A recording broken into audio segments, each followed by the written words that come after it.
Daniel Kohns, former advisor of New York Governor Andrew Cuomo, lobbied the U.S. government on behalf of the Chinese embassy in the U.S. when the U.S.-China trade war started in 2018.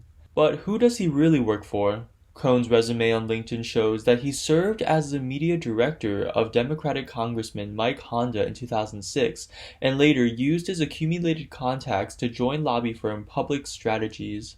In April 2018, he became the vice president of lobbying giant BLJ Worldwide. According to registration materials based on the Foreign Agents Registration Act, FARA, of the Department of Justice, Kohns provides continuous public relations services to support the Chinese embassy's programming and activities. Among their services, BLJ provides management of Facebook pages for the Chinese embassy, trade and lectures on the 19th National Congress of the CCP, media and social media training, trade and tariff advice, sponsoring the visit of China by 5 major media outlets including the New York Times, distributing press releases, contacting 41 American universities and think tanks including Columbia University, Harvard, and Hudson Institute to invite them and write opinion articles for the China-US Focus website, and so on, under the umbrella of, quote, promoting and improving US-China relations. The National Pulse reported on August 15th that Kohn was on the payroll of the CCP government. Quote, that's the same government that withheld pertinent information regarding COVID-19's transmission pathways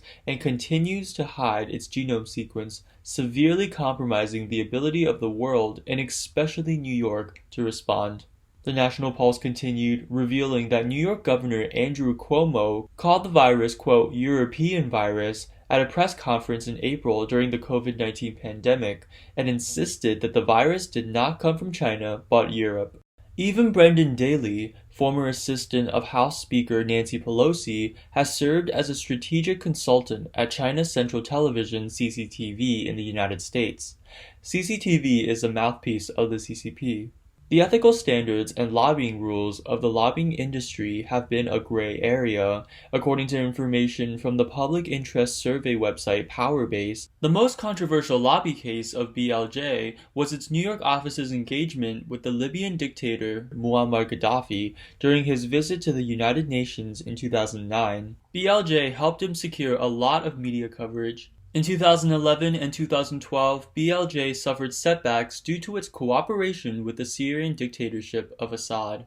Another controversial client of BLJ in 2011 included the Iranian opposition agency Mujahedin Halq, MEK, which was designated as a terrorist organization by the U.S. State Department. In recent years, the revolving door in the political world has caused a lot of controversy. In addition to the fact that congressmen have become public affairs consultants or strategic consultants, many of their assistants have also followed suit. In other words, after public officials leave government departments, they make full use of the relationships they have established to carry out business and act as lobbyists or strategic consultants to lobby on behalf of special interest parties to serve their own interests.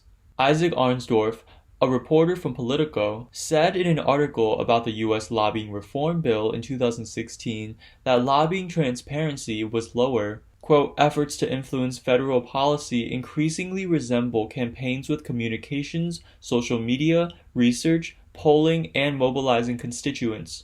Each of these elements cost money and create demand for former members' expertise, but only lobbying is publicly disclosed.